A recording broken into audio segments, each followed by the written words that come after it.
I'm Troy Jansen, and this is how to deliver a Shakespeare monologue. And for everyone that just rolled their eyes in Winston's side, who's been forced to read Shakespeare in high school before? Everybody? Everybody? Yeah, you're lying. It's everybody. Okay, let me tell you right away that the reason you didn't enjoy it is because that is the wrong way to consume Shakespeare. He was a playwright. These are plays, and they're meant to be performed, not read. So that's why you didn't like it. All right, so what do I know about this anyways? Why are you listening to me talking about this? First of all, I'm an actor. I have been for like 5.5 years. I've done over 30 shows, a lot of Shakespeare. Competitively performed Shakespeare monologues at the state level, so, you know. I'm pursuing my BA in theater at ASU next semester, and I've actually directed Shakespeare before, entire Shakespeare shows. This is a picture of my abridged version of Macbeth, which we are going to be using as an example today. So, who was this guy and why should I care? William Shakespeare was born April 1564 in a small English town called Stratford-upon-Avon. He wrote about 154 plays and sonnets. Most of those were sonnets. He had about 40 or 50 plays. And no one's really sure if it was actually Shakespeare that wrote all these works. There's a lot of kind of tinfoil hat theories that he just kind of took the credit for him. There's some like mysterious ghostwriter. So if you want to look into that, it's kind of cool and interesting. Moving on, this is the example we are going to be using for today. I'm going to tell you 3 tips of how to properly deliver a Shakespeare monologue, or at least help you get a little better at it. They are understanding the language, understanding the context, and understanding the character. So, who wants to volunteer to be picked on for a little bit? Please? Somebody? All right, Michael, thank you. Now before he reads this entire thing, I want you guys to pay attention to exactly how he reads it, okay? So pay close attention to what he says and how he does it. Michael? Read the whole thing? Yes, you have to read the whole thing. Macduff, this noble passion, child of integrity, hath from my soul wiped the black scrupulous scruples.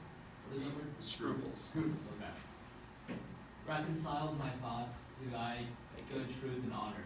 Devilish Macbeth, by many of these trains, hath sought to win me into his power, and modest wisdom plucks me from over credulous haste. But God above, deal between thee and me.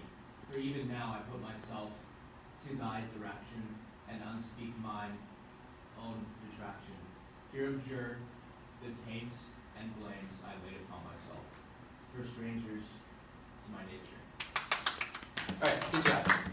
Michael, do you have any idea what you just said? I have no idea. Okay. This is a cut version of this monologue. This whole monologue is like about 3 pages long, so I'm doing you guys a favor. So the first thing we're going to look at, of course, is the language. Shakespeare wrote this beautiful poetry style called iambic pentameter.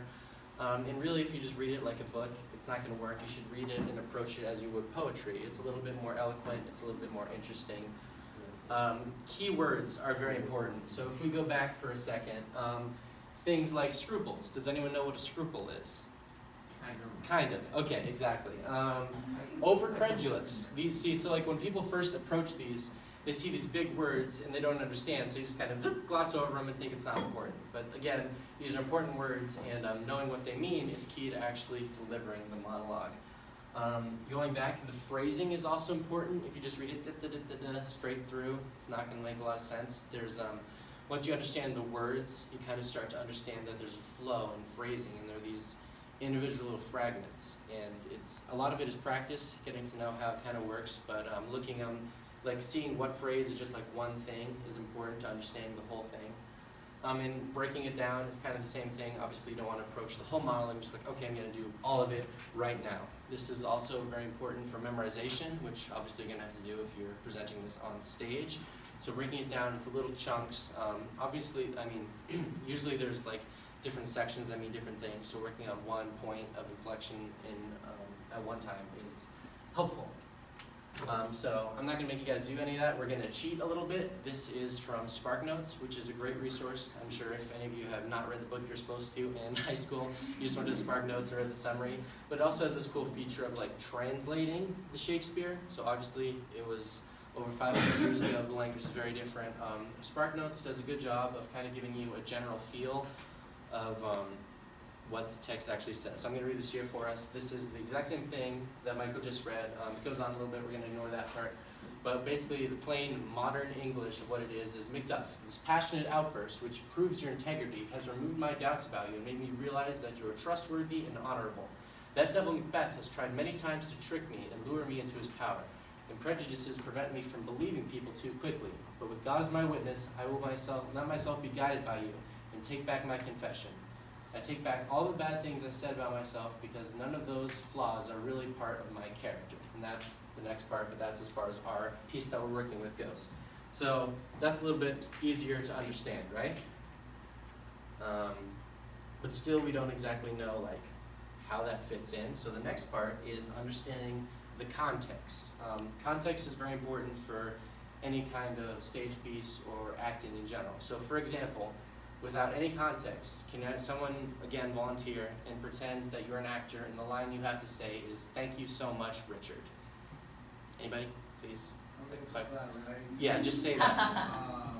Thank you so much, Richard. Okay, now pretend the context changes and this guy has just given you the best present you've ever received. How does that change how you deliver it? Say it again. Thank you so much, Richard. There, see, it's different inflection with the context, right? Beautiful acting, guys. So yeah, context is important, and the first tip in this is obviously read the whole play.